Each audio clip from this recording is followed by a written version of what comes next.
oldest of the civilizations in the world today is that of China, whose famed Great Wall was begun over 200 years before the birth of Christ, and the roots of whose arts and crafts extend back to the dawn of human history. Deeply pious, many Chinese still regulate their conduct by the religion of Gautama Buddha, who with Confucius, Mencius, and Lao Tzu have for thousands of years taught China her rule of life.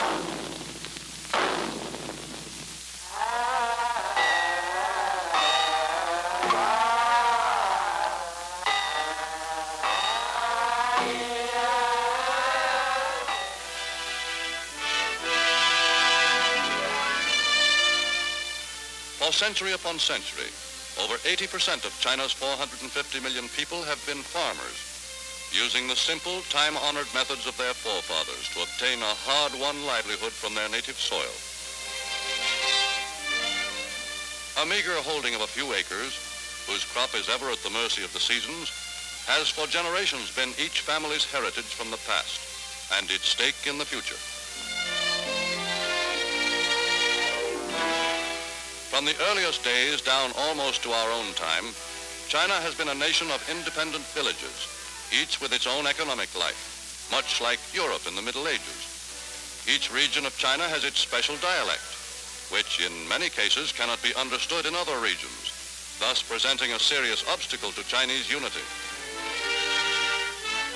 Today, as under the old imperial system, each Chinese village is a tiny community, to a large extent self-governing, ruled over by its elders, each of whom is the patriarch of his clan. Age-old links between the far-flung villages of this ancient land have been the great waterways of China. Due to the system of canals, as well as China's great rivers, the Huanghe, the Yangtze and other streams, the vast interior of China could always be reached from the coast.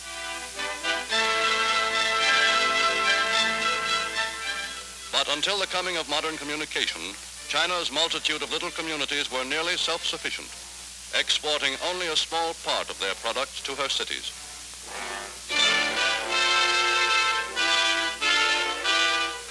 For century upon century, this venerable social pattern dominated the life of over 1/5 of the entire population of the world in a land larger than the continent of Europe. But already diverting China from her centuries-old way of life was the new education, introduced on large scale in the 19th century, when Christian missionaries taught to the East the religion and ways of thinking of the West.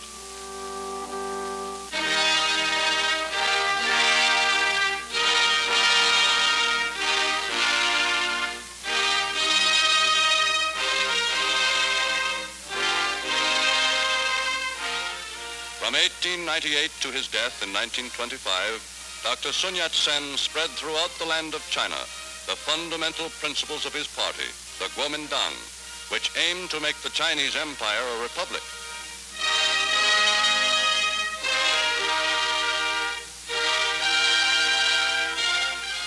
Since the 1920s, most widely known follower of the principles of Sun Yat-sen has been President Chiang Kai-Shek, military leader in the fight for a new China.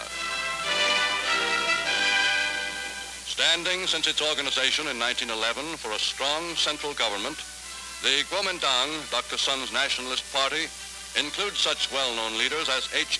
Kung and T.V. Sung, members of the Kuomintan Central Executive Committee.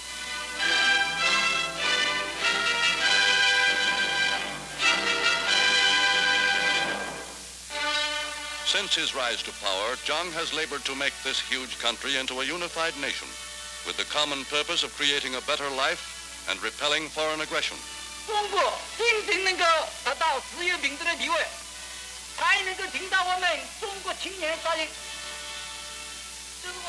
Striving to weld a great state out of China's diverse host of cities and villages, Chiang Kai-Shek had first to set up an army, disciplined and equipped to maintain order among the conflicting groups which had harassed Chinese life and commerce for centuries.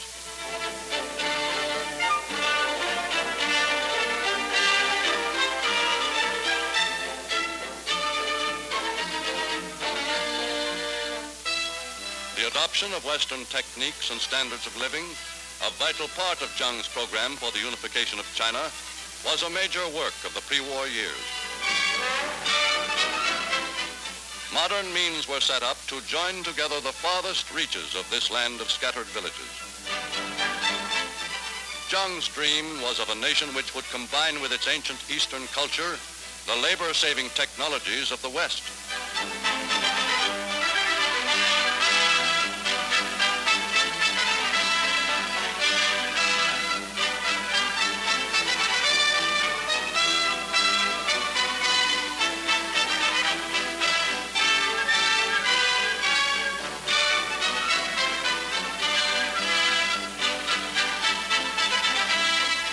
Thus, before war broke, China had an appealing glimpse of a better life for her oppressed millions.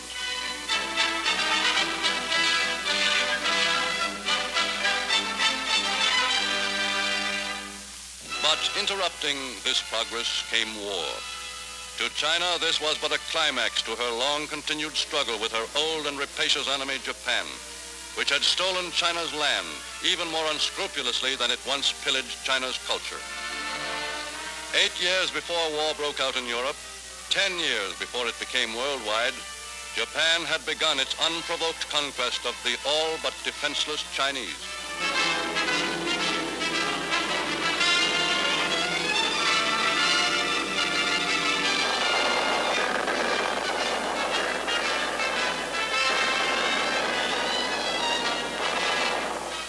Overrunning China's soil, wreaking wanton destruction on her property, slaughtering her people or driving them forth as homeless wanderers, Japan set out to make China a vassal of the empire of the rising sun.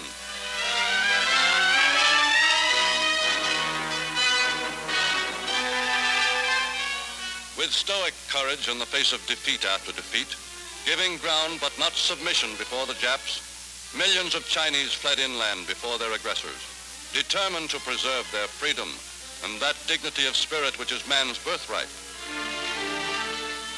Aiming to build in the interior a new base of operations against the enemy, China's millions took with them in their tortuous migration not only their household possessions and the emblems of their civilization, but also the machinery for war production. Deep in the heart of this mighty nation, where the Qiaoling River joins the mighty Yangtze, stands Chongqing, long a flourishing commercial city. Here, out of reach of Japan's armies, Chiang set up his fugitive government. This crowded and bustling city of western China became the most remote and secretive of the world's capitals.